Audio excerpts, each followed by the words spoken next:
Welcome to Tribute to Women, Shining On. Join us as we look back throughout the years of this paramount campaign established in 1992 by YWCA of Northeast Tennessee and Southwest Virginia. We welcome you to follow along as we highlight some of the women who have gone above and beyond to earn this award.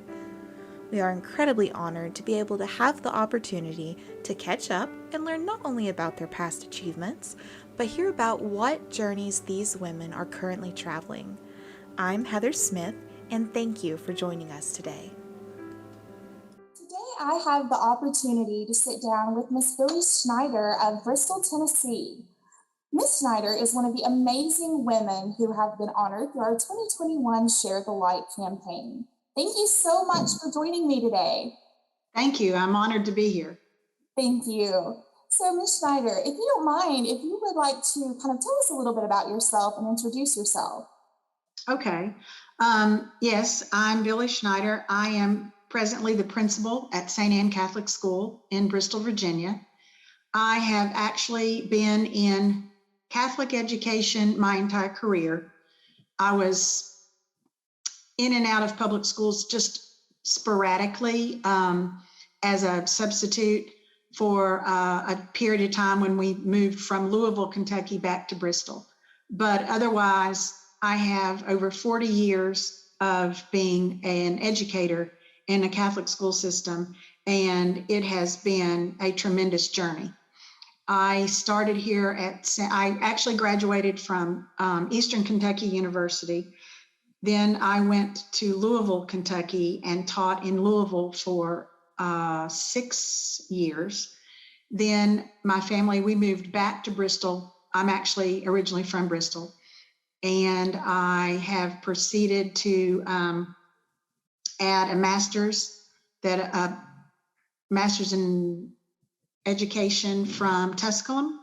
And then my education specialist degree I earned in 2015 from Virginia Tech. At that point is when I became principal. So I've been here at St. Anne since 1987, but I've been principal since 2015. That is amazing. What an amazing journey. You are a part of our very amazing group of women who make up this year's Share the Light campaign. And you have received this honor from the students and parents at St. Anne Catholic School. And here's what we had to say about the impact you have made. So your tribute reads, the St. Anne Catholic School would love to recognize our principal, Miss Billie Schneider, as a 2021 Tribute to Women honoree. To say we have a fearless leader is a huge understatement. Miss Schneider is one of the most caring and passionate people we know. On most mornings, she is outside to greet students as they are dropped off for the school day, and there in the afternoons to pick up. Her positive attitude is absolutely infectious. Miss Schneider has been able to lead our school in a global pandemic in person, full-time, 5 days a week, since the first day of school in August. We are sure this is not an easy task, but Miss Schneider has not missed a beat. We are so thankful for the principal that has cared for our children in such a loving way and has kept them safe all year. We could not have gotten through the school year without her leadership. We are so proud to be the families and students of St. Anne and to have a principal as amazing as Miss Schneider. So how did it make you feel, and how does it make you feel to know you have positively impacted so many people of so many different ages? And how did you feel when you first saw that certificate? Well, it was very humbling, I will say that. And, I can't do what I do here every day, pandemic or not, without the absolute support of our parish, our pastor, Father Chris Hess, the amazing teachers, and the incredible parents that just have been so supportive in so many ways. When we decided, we're part of the Diocese of Richmond, so my superintendent is in Richmond, and it was very much the mission of the diocese that our Catholic schools were going to remain in person. And granted, we had some things in our favor that public schools didn't.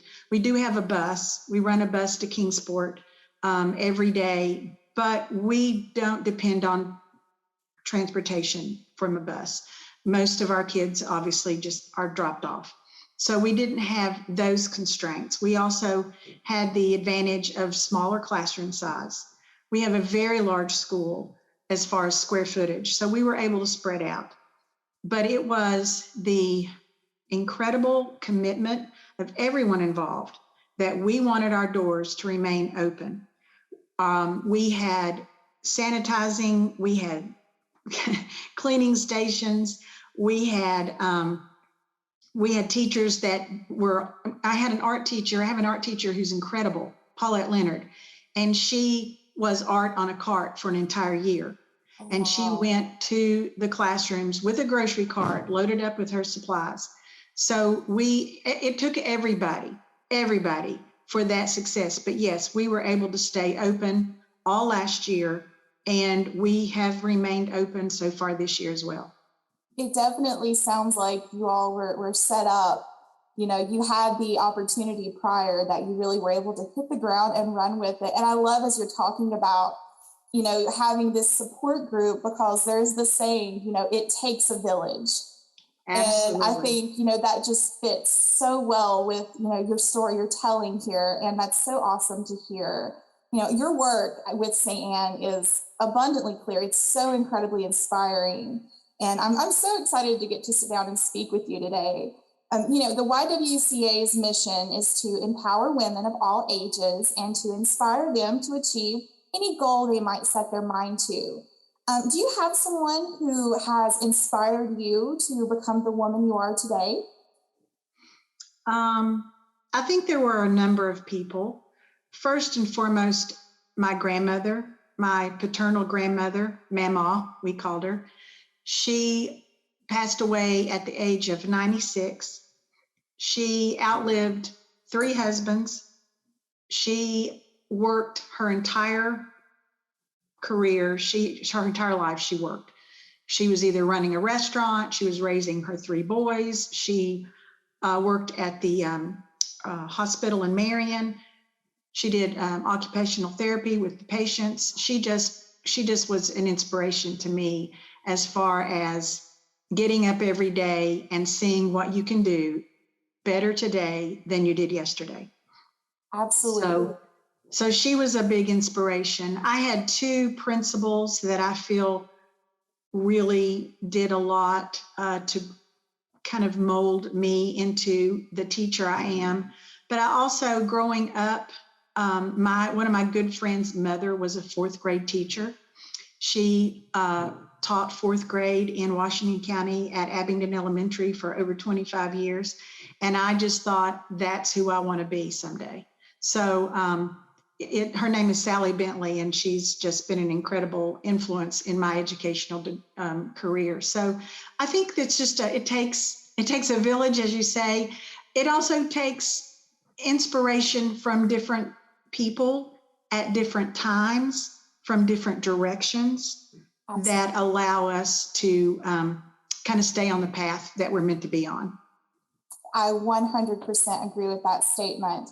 And it definitely sounds like you've had the positive influences on so many different levels that has just, you know, kind of built the foundation for you to flourish off of. Yeah. That is so inspiring.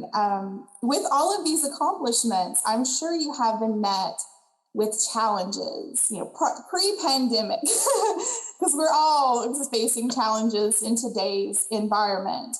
So, you know, throughout life, we're bound to be faced with these challenges that we have to overcome. We're tested. We have to, you know, prove our worth, if you will. What do you feel as though has been your biggest challenge, and how did you overcome it? I don't know that I've ever had a big challenge that I'm not saying I've overcome every single challenge, but I think I've figured out strategies to deal with the challenges. So I've just been very blessed. I really have. I have two children. One is in education, one is in law enforcement.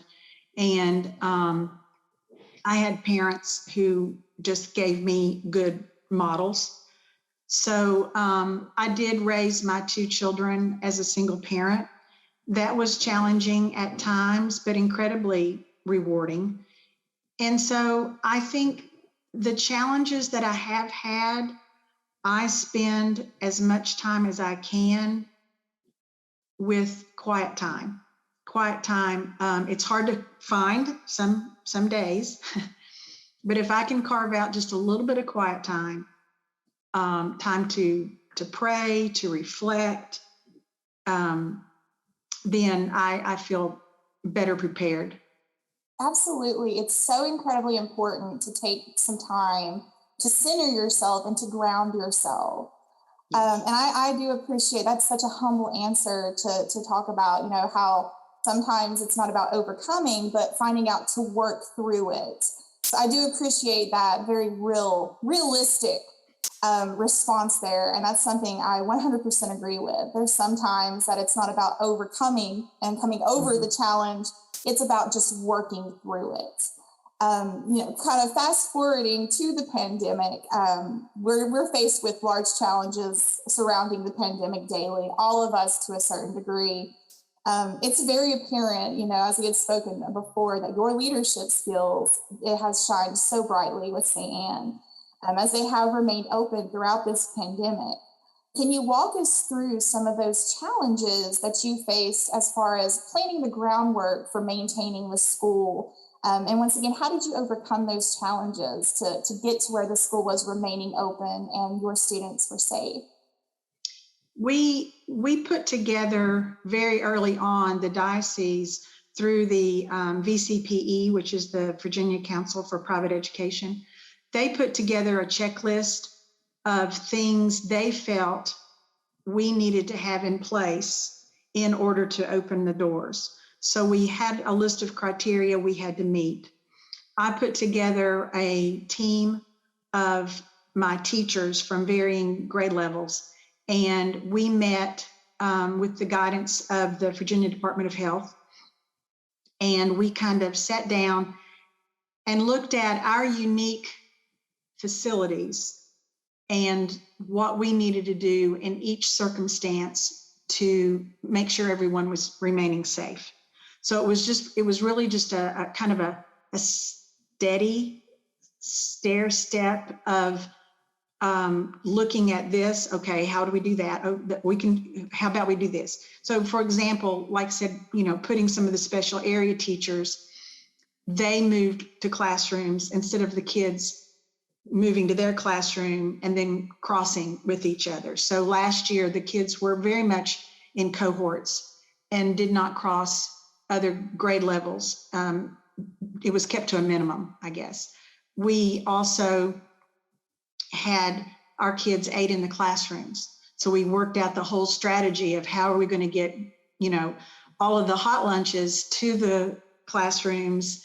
And again, if you've ever been on our campus, it is a labyrinth of levels and stairways and hallways. So we were able to work through that as well. So it's, like I said, it's just been the support and commitment of the parents also as being our first layer of safety, if you want to think of it that way, so that, when they got up in the morning and their child showed any kind of sign of not feeling well, then they would send us an email and say, we're just going to be a little more cautious. We're going to keep them at home. And that helped tremendously. Our kids, everybody said, are we going to be able to keep kids in masks? We were. 3-year-olds. It just became part of their uniform. They just were fine with it. And so through those series of looking at as many of the situations as we possibly can, you can't ever plan for every scenario, but we looked at a lot, and we just kind of said, okay, this is how we're going to do it. The parents were on board, my staff, my faculty were on board, And we made it happen. We made it happen. And, we follow the CDC, we, meaning the diocese, follow the CDC for the preventive measures. Then we follow Virginia Department of Health for quarantine and isolation steps. So it was an assortment of different people, different talents coming together and working. It just worked. Absolutely. Absolutely. And it's definitely, I like how you had talked about you can't plan for everything. And that's so incredibly true in this current environment we're living in right now. You have to kind of just get all your plan A through Z and then take it a day at a time. And it's so clear that, you definitely, and those you work with have taken the time to sit down and really map out how to keep a sense of normalcy in your students' lives, which I think is so important right now because life has changed to some degree for everybody. And something as simple as still being able to go to school and keep routine and be socialized and still be able to keep that routine is so incredibly important for these growing minds.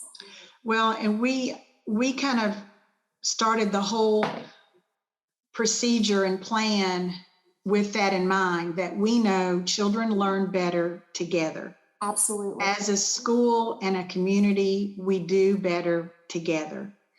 And kids need the socialization.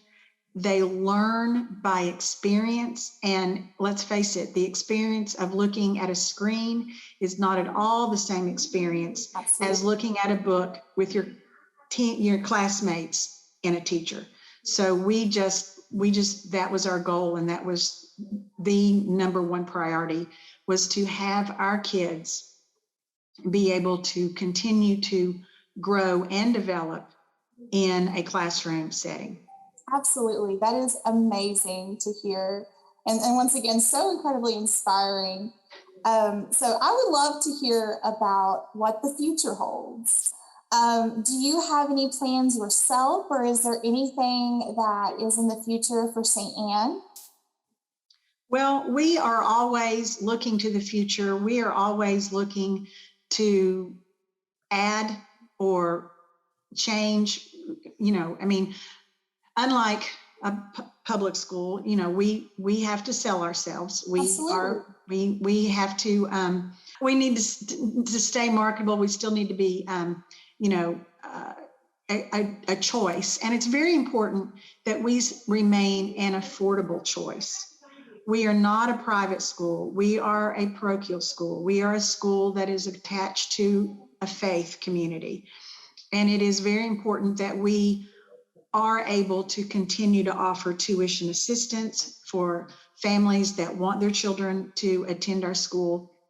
And that's one of our biggest challenges, is where we are located and being able to stay a realistic choice and a realistic choice for families to be able to put their children in our school. You don't have to be Catholic. We have welcomed families of a number of different faiths, and that's cool too, because that's another way to learn about each other, but to learn about each other's faith and how you practice that faith is kind of a cool thing. But I would say our biggest challenge right now is just making sure that we can remain affordable for families who want to attend. That drive for that inclusivity is so amazing, that, welcome one, welcome all. Yes. And the fact that you're giving options to those who might otherwise not have those options is amazing. It's so cool to hear. So one thing that I would love to hear is if you have a piece of advice for your students that you would like to share, we would love to hear it. I would say, I taught middle school for many, many years. I was in the classroom for 33 years. And I would always tell, and I did kind of press it more for girls, I think, just because girls don't always see themselves as scientists or mathematicians. And I think that is changing. But I would tell my parents my students, sorry, to never, ever settle. Don't sell yourself short. And remember that your only competition truly is yourself. Absolutely. I think that's amazing advice. And, that's really something I even try to instill in my son is never get comfortable. Mm-hmm. Always reach for that next step. When we get comfortable, that's when we stop setting goals. And I think that's words to live by. That should be like the next stanza of the golden rule, if you will. Well, and I find, again, I've been in this for a long time, and I have former students who now have jobs and careers that weren't even heard of 20 years ago, Absolutely. 10 years ago, and I tell that to my kids all the time and all my students. You just never know what possibilities are out there. So you want to have choices, and education is the best way to have choices. Absolutely, 100%. And just to backtrack, it is amazing that, as you said, you kind of make sure you really push that and you make sure your girl students hear that as well. And I think it is very important because the education aspect, there are girls who will grow up, probably that's at St. Anne's right now, to do amazing things. And it's so interesting to know that, it might be hearing that piece of advice has stuck with them and might be the driving force to keep them pursuing their dreams. And that is just so amazing. You most definitely are impacting so many lives there in the school. And I just once again would love to thank you for taking the time to sit down with me today and speaking of your work with St. Anne Catholic School. And it is so abundantly clear that your light has shined so brightly on the students, the faculty, and the staff there. So please keep shining on. Thank you. Thank you. If you know someone who has shared their light and would like to honor or memorialize their impact, please visit the link below to submit a tribute. All donations go to support the vital programs of YWCA of Northeast Tennessee and Southwest Virginia. Thank you.